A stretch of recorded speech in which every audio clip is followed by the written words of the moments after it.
Hello, and welcome to the second night of 2020 Vision.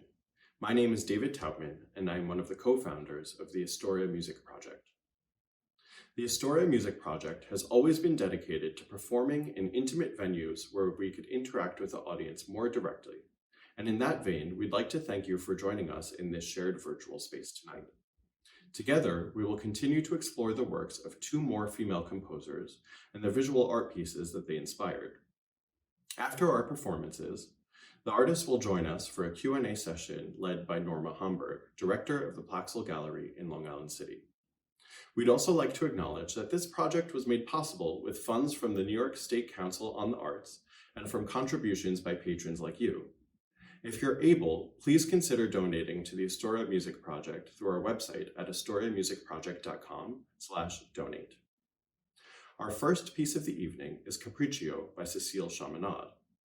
Born in 1857, Chaminade was a prominent and highly successful musician, the first female composer ever to be knighted by the French government.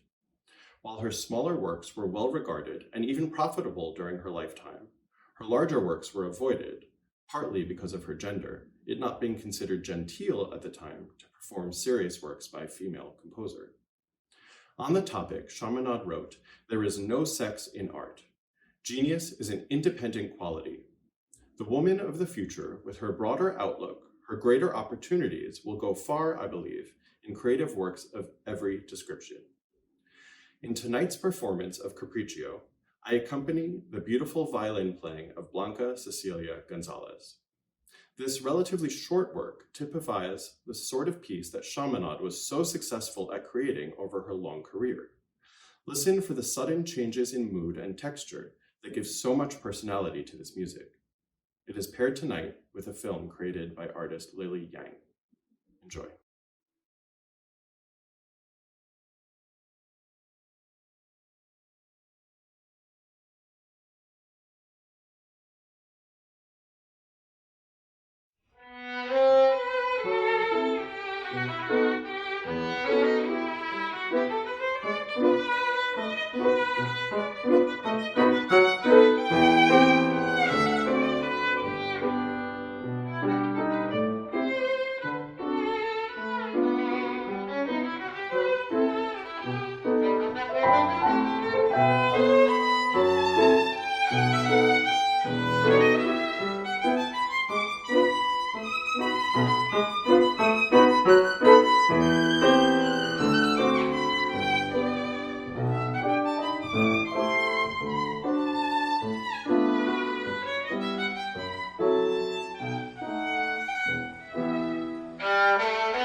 Hi, my name is Rachel Fogarty, and I'm the composer of the next work, A Piece of Quiet. I wrote this piece a year or so ago as a commission for the Astoria Music Project. It's based on one of my own poems. I wrote the poem back when I was first moved to New York. I lived in an apartment at 38th and Crescent Street in Long Island City, and it was so loud. And it was a really big adjustment for me to adjust to the city noise. There were always construction trucks and traffic, and rush hour started really early because it's a main thoroughfare to the Queensboro Bridge. And so this piece kind of came out of that poetry. It is a reflection of homesickness. It has a lot of sounds of the city in it, and it has a lot of energy. So I'm really excited to share this piece with you, and I just am really excited about this performance and about the art that accompanies it. So I hope you'll enjoy it.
Hi, everyone. We're here this evening for a panel discussion with the Astoria Music Project, including Stefanie Izzo, David Taubman, and Amanda Lee. We're also here with artists Lily Yang and Menon Casimir, and composer Rachel Fogarty. I'm Norma Hamburg from LIC Artists. Historically, female composers have been overlooked and underappreciated.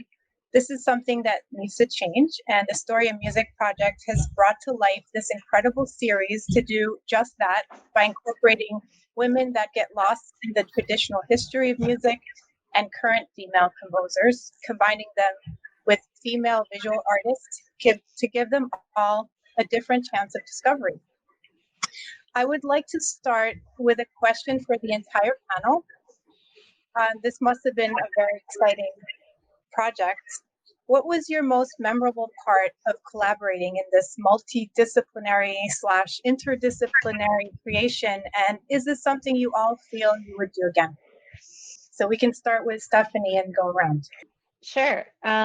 Well, obviously, this project is something very different than we're used to doing in terms of having, live in-person contact. We were able to do our recording of the music in person, live in a studio, but it was the most New York thing ever in that right as we started recording, a construction crew set up across the street and started drilling. And so we had to sort of deal with that. And usually in live performance, you have a little bit more leeway, it's a little more forgiveness from the live audience. And it's just sort of the way things are. But when you're making a recording, it's so much, there's such a desire to have everything be perfect and come out perfect because it's going to be recorded and played over and over again. And so that was just, to me, like one of those, like, well, this is 2020, this is recording, this is what we're doing right now.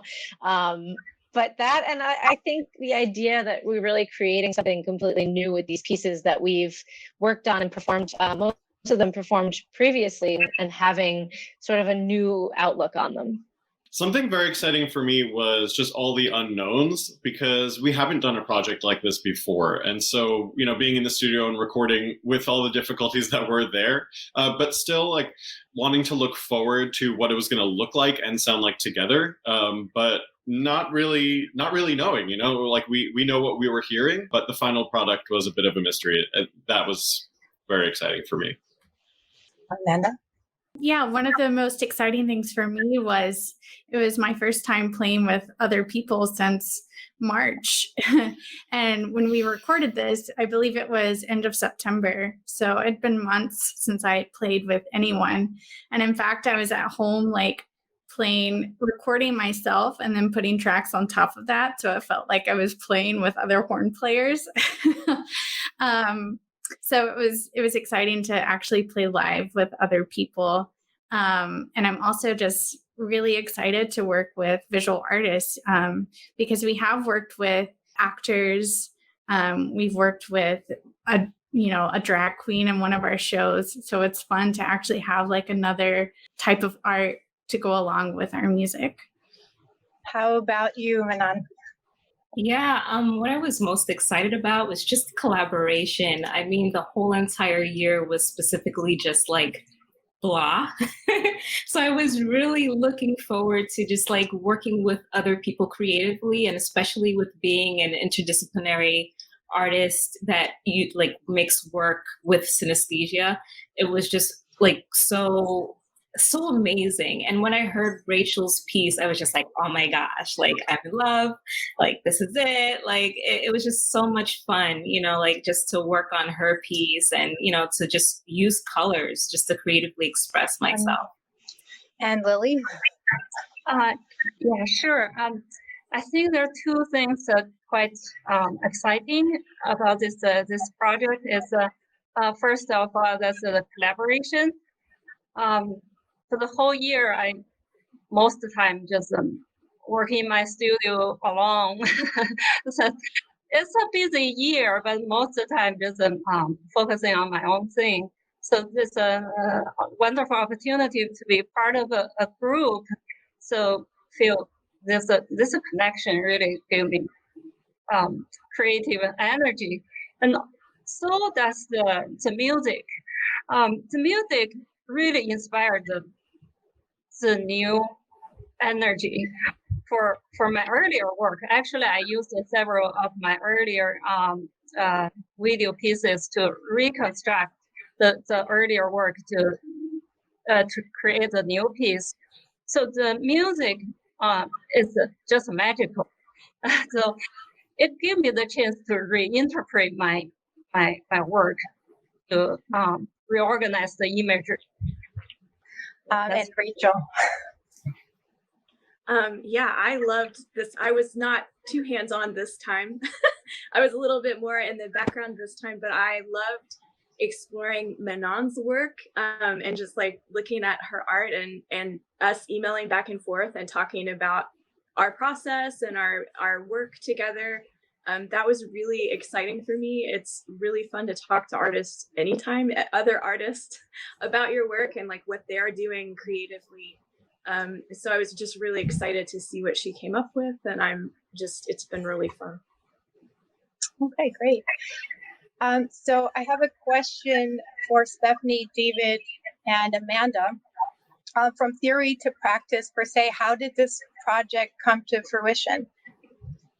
Well, we, like Amanda said, we had been playing around for the last few years with a few different collaborations, and we had talked for a long time about wanting to do something with visual art. The arts are always so interconnected, and that sort of interdisciplinary approach has always appealed to us.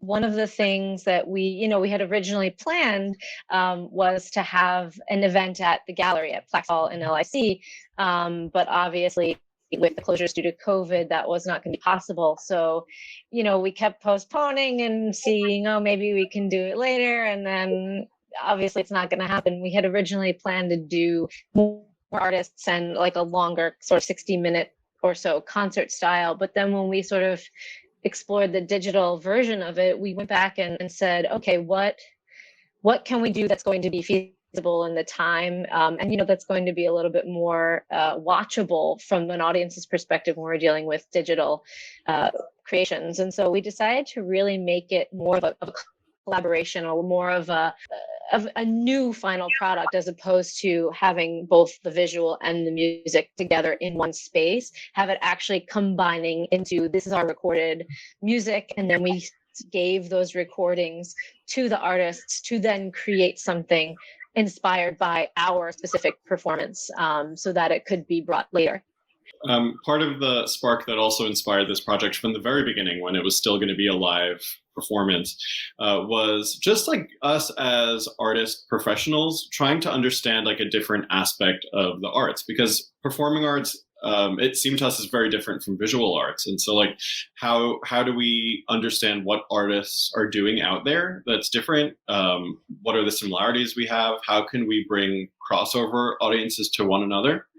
And so just that, like, exploring of the profession outside of our, little performers realm was something that interested us as artists. Yeah, I think both Stefanie and David kind of nailed it.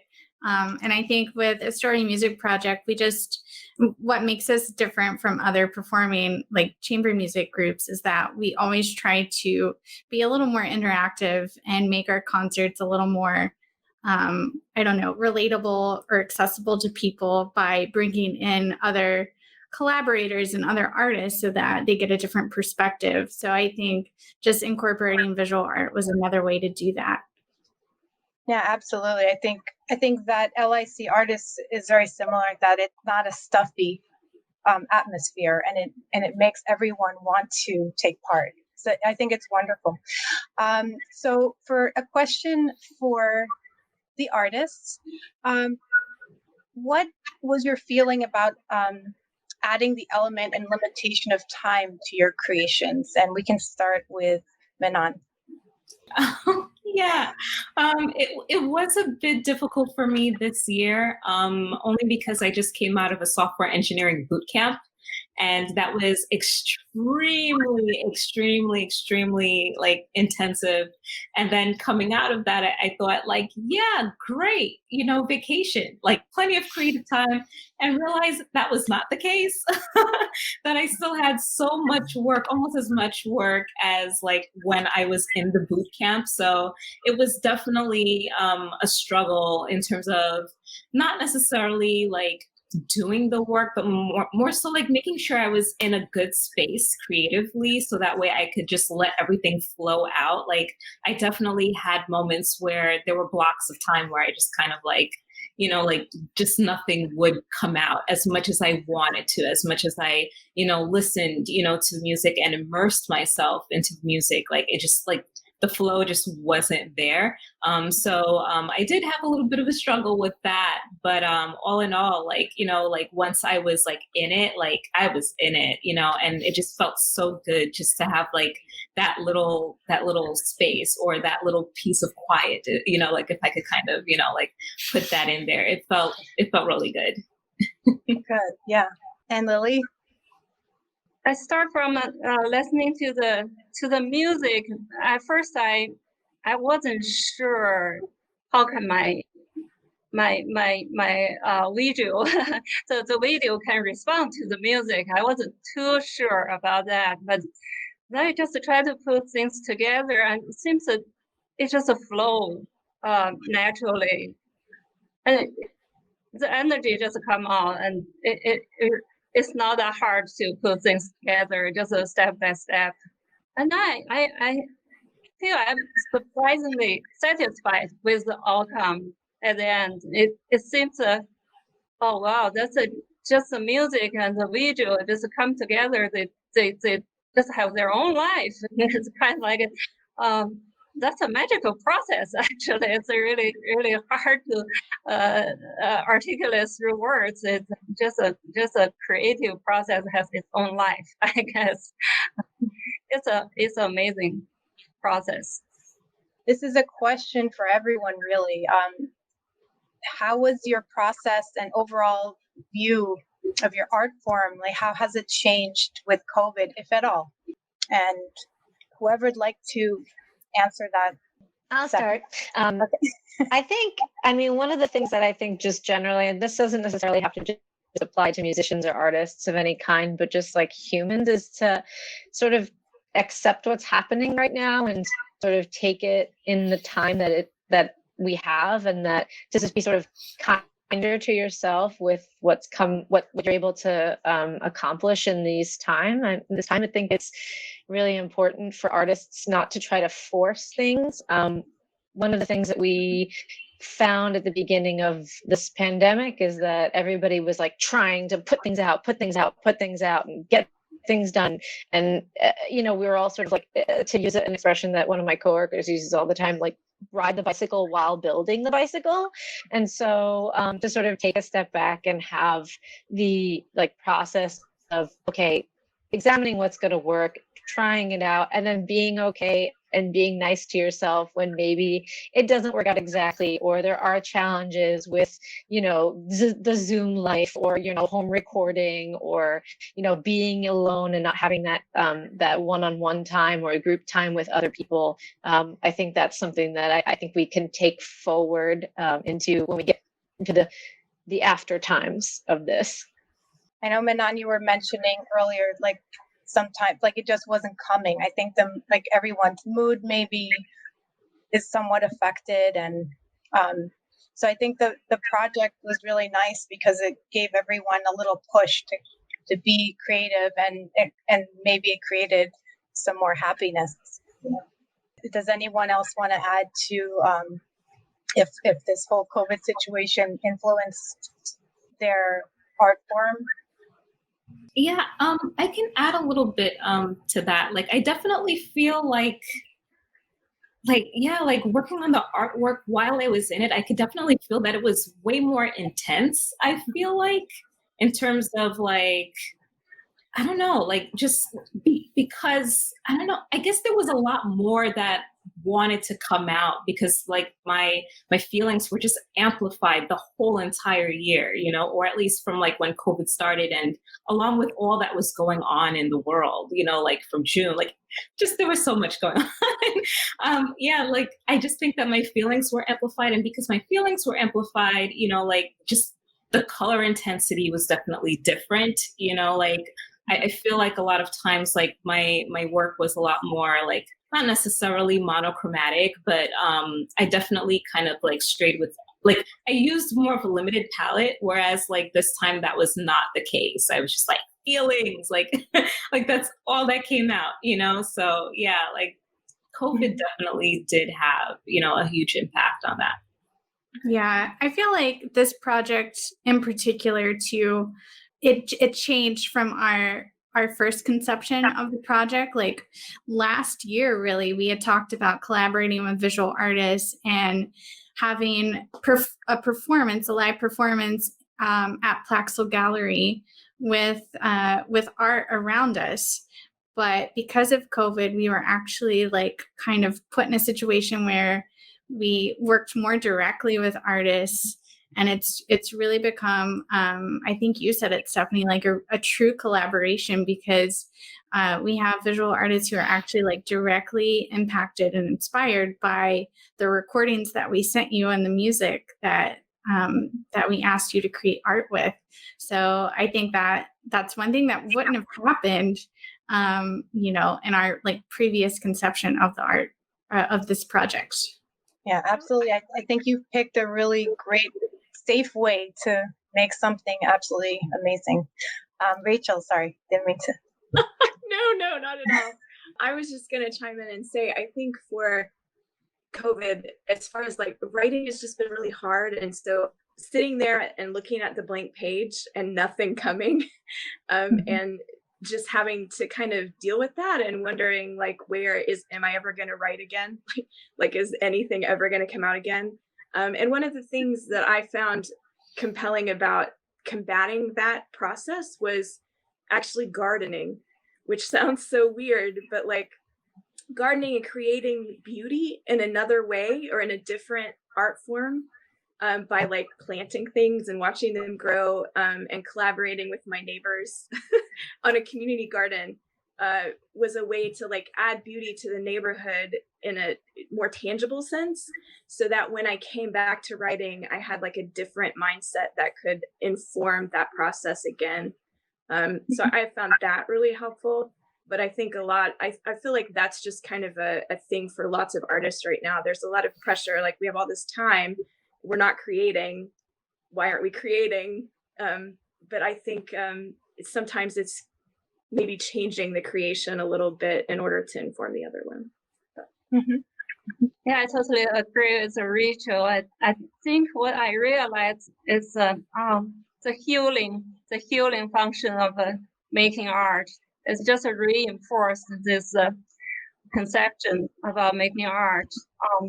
I think for a little while at the beginning, like around March, April, I felt stuck in this situation. You have so much concern about everything. So what can we do with our time and energies? So I think let's just try refocus on the artwork. And the healing function of making art is just amazing. I think especially in this COVID-19 situation, it actually helped me to transcend a lot of difficulty, a lot of psychological barrier, and rethink the meaning of art and making art. This is a question for Lily. Can you tell us about your process to incorporate Cécile Chaminade's Capriccio piece into your artwork? And did you research the composition, or did you just let the music alone inspire you? Yeah, I did a little bit research on the musician. Stefanie also provides some information about the historical background. So I think that at least unconsciously influenced my process. Yeah, but I think mostly I just play the energy flow. Okay. Can you tell us more about the animation process specifically? How many paintings did you have to create, and what kind of paint animation is it? Is it oil or watercolor? It looks like it's a mix, and it's very beautiful. So I'd be very interested in hearing a little bit more about that. Sure, thank you. That's actually all oil painting on paper. For each composition, like each scene, there are actually several. You should create several paintings to accomplish each. I'll call it just each scene. So like each part is gonna be like a dozen painting probably. So the whole piece probably several dozen paintings involved. So that will take a lot of time if I just start from scratch. So that's why I discussed with Stefanie. So I think we don't have the time or the resource available for this short period. So I just decided to reconstruct my several pieces, and yeah, just converge them into a new piece. Can you touch a little bit on the meaning of the lantern and the part where the birds are supporting the man that's balancing the children? This imagery all based on the East Asian folk stories. So initially, I created these pieces to reflect on the Asian diaspora in the U.S. So also about the new immigrant cultural identity and also cultural dilemma. But I think the music inspired me to focus on healing, resilience, and hope, but also revival. I think like the lantern, the firework, those imagery more about hope and revival. Like those image in the character carrying children. That's just reflect the immigrants living their life background back in their home country, but also their certain uncertainty in their current life situation. Is there anything that you would like to say about this project that I haven't asked you?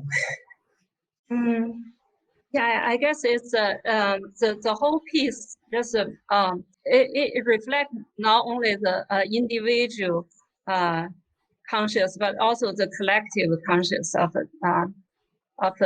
New York City, or a place like New York City with a very diverse community. Manon, I have a question for you. You've been working in mixed media for many years, and I read about that you often use sound to create your paintings, also composing your own music as well as being inspired by other music. How do you feel your work changes depending on the amount of instruments that are introduced, perhaps, and then in this case where we have Stefanie singing, how does that actually make you feel, and then does it change your use of color and the painting strokes and patterns? I know there are a lot of questions in one, so. Yeah, that's a great question. I normally, when I compose, I just keep it, like solely instrumental for the most part. So it was definitely new and refreshing to hear a voice, because I don't sing, like with, the music. Yeah, like in terms of like color pattern, I would say color pattern stays similar for the most part, depending on the frequency of the notes. I will go, like lighter in color or deeper in color as it, gets a little lower, of course. As I said earlier, in terms of like COVID and how like the year, like impacted me and the artwork, I definitely felt like the color was a lot more intense and more vivid, also, with Rachel's composing, I mean, I just think that, of course, it was just beautiful, like, and colorful on its own, like, just like the way that, like she put together the instruments and the way, just the way everything happened, I just felt like, wow, like, it's just a naturally colorful piece, so it wasn't hard, per se, to like pick out and choose like what colors to use for it.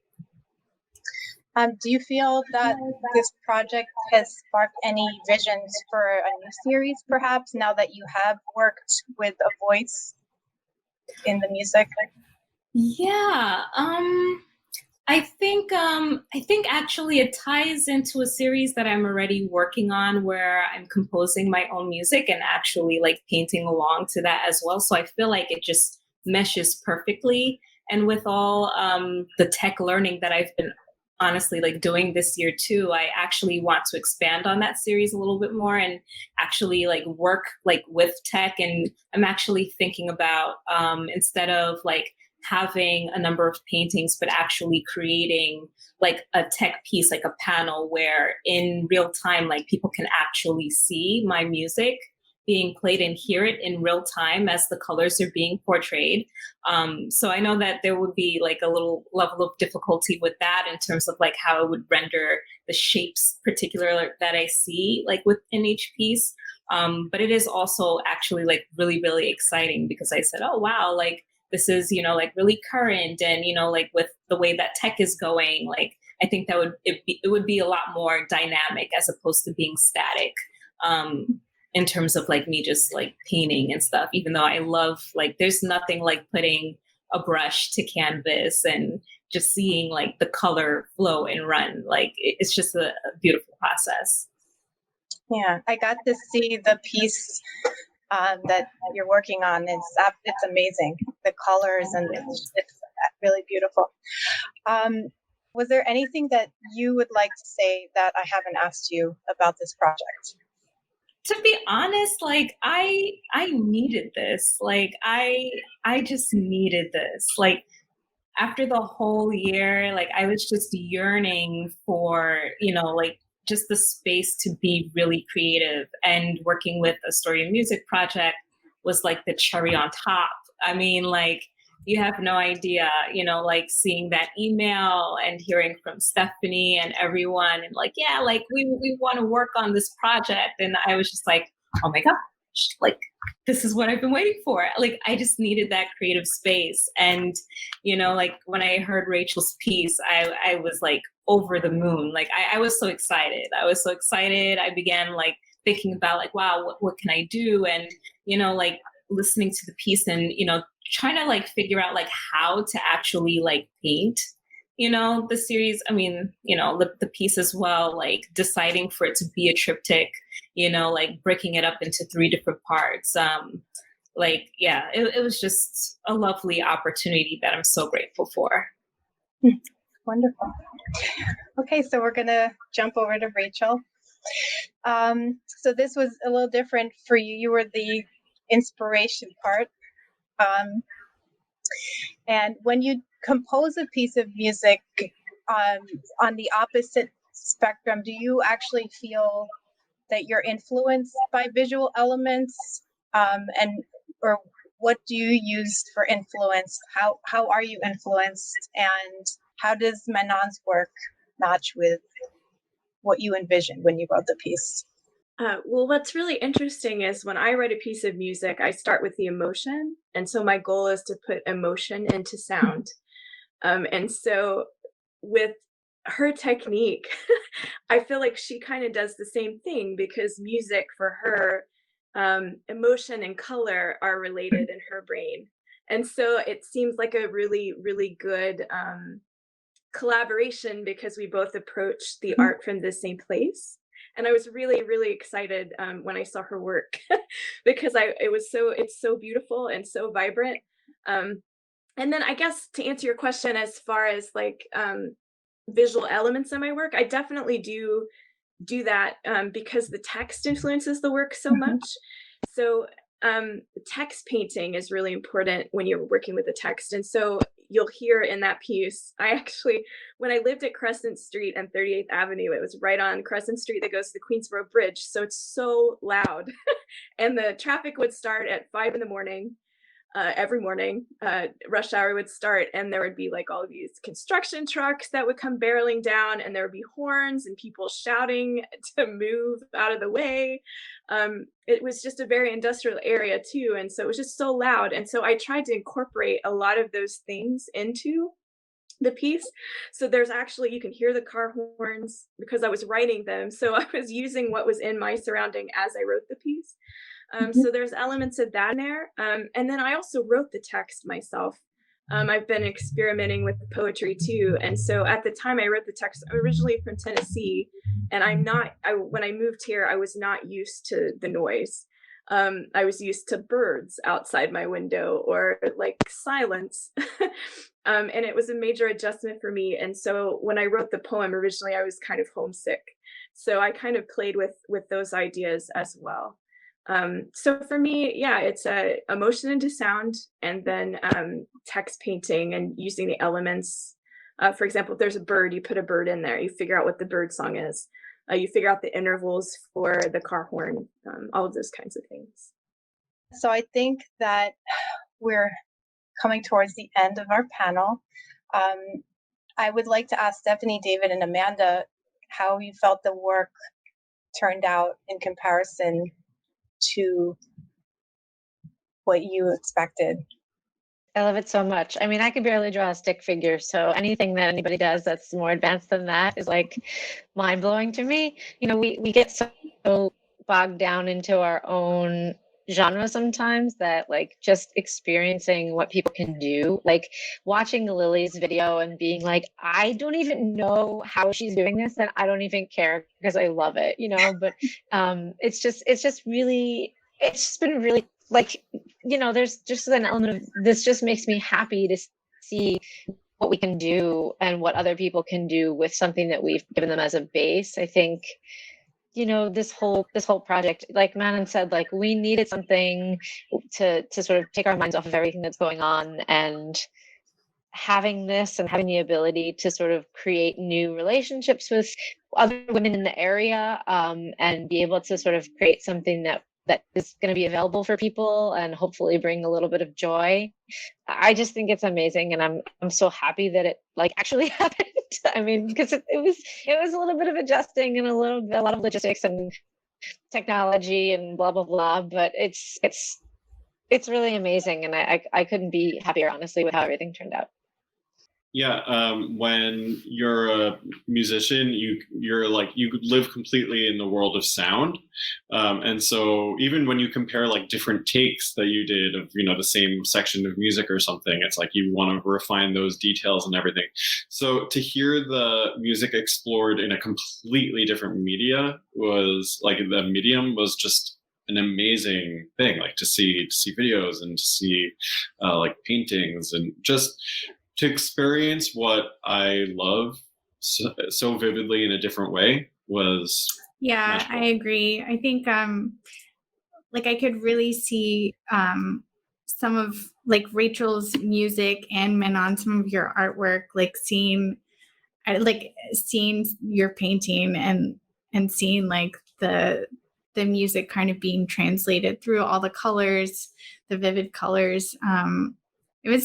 It's like, you know, opening up a present and seeing like, you know, I had no idea what to expect, and it was just really exciting. And Lily too, your video with the Chaminade, and it like really told a story, you know, one that I like hadn't thought of, or I hadn't even like thought of a story to go along with the piece really at all. But to see that with the music, it's really exciting to see the end product. And the last question for again for Stefanie, David, and Amanda, if you could just give a little description of why and how you chose the compositions and composers for Manon and Lily? Well, we had a few when we originally anticipated doing this concert in the gallery, we had thought about doing this theme about dreams and visions being fulfilled. And so I had a few pieces in mind that I thought would make really good collaborative works. And we also wanted to have a mixture of not only different musical genres within our women composers season, but also a different different kinds of visual arts to go along with that. The one thing that I will say that with Lily's piece, I thought that when I was originally looking for artists, I had come across her video. Actually, someone at NIFA had recommended I check her work out, and I watched part of the video that some of the bits in this creation were actually in that original video. And the idea of the Capriccio as like a play between reality and fantasy, and that sort of imagery of the traditional Chinese garb in front of this very industrial, very urban setting, I thought was like a really interesting take on that. And so when we were able to sort of figure out how to mix those together, I thought that really worked. And like it just was sort of like an organic thing that I had this piece in my mind and then looked at the art and was just immediately like, that makes sense to me in my brain. It's been a really interesting project to sort of try to put my mind into that different space of, okay, what is the visualization that I think, but then, what can an artist do and take it, so much further? I don't know if David or Amanda want to jump in. I think you put that really well. It definitely was an interesting thing. It was like by picking artists that you think relate, it's like, are you putting your stamp on it already? But then seeing what you were able to do with the material that we gave you, it was just so creative. It was so interesting. We wanted to give free range of like what we figured the possibilities might be for you to do, and just say, whatever inspires you, like go and do it. And so I think it was very successful on your end. I'm just like amazed at what you were able to do, even though like we didn't really give you too many parameters other than like do what inspires you. And I would just want to add, we had, Amanda and I had met Manon, like a year and a half, almost 2 years ago at this point. And, had met with her when we were looking for commissions for our previous season. And actually Rachel was one of the composers who this work was written for that commission. But when we saw Manon's stuff, we were like, oh, we have to work with her at some point. And she's actually the one who put us onto Plaxall Gallery to begin with. And so we just felt like it was a really good way to sort of bring this whole, initial meeting and our whole like relationship sort of full circle. And then with Rachel's piece, it really was like this, I just like the vibrant colors of her work and sort of her just attitude, and just having met her a few times and like knowing, the depth of Rachel's piece, it just really, we were just sort of like, this has to be, the collaboration that we put together. I actually do have one last question for Rachel. Since we have a female composer with us this evening, it would be great to hear, especially because this project is really focusing on teaching us more about female composers. How do you feel in 2020 as a female composer? I feel really hopeful, actually. I see more and more women composers starting to write, and I think it's not necessarily the opportunities were there. The opportunities are increasing, but I think it's more that women are seeing other women as composers, and so the girls behind me that are growing up now see that role as something that they can embrace and something they can do. I know when I was growing up, I didn't even know that women wrote music. For some reason, I just never saw that modeled for me, and I didn't know that was even a possibility. But I see that changing, much like it has in the STEM work, like in math and science. And so I'm really hopeful, and I just think the opportunities are growing. And I think the educational component is probably the most important for that, is just to allow girls to explore that and, to know that they can write music. Okay, great. Well, thank you, everyone. It was a wonderful conversation. Thank you so much for joining us. I'm going to sign off. Good night. Thank you, Norma, for moderating. Thank you. Thank you, everyone. Thank you. Thank you. Good night. Good night. Good night, everyone.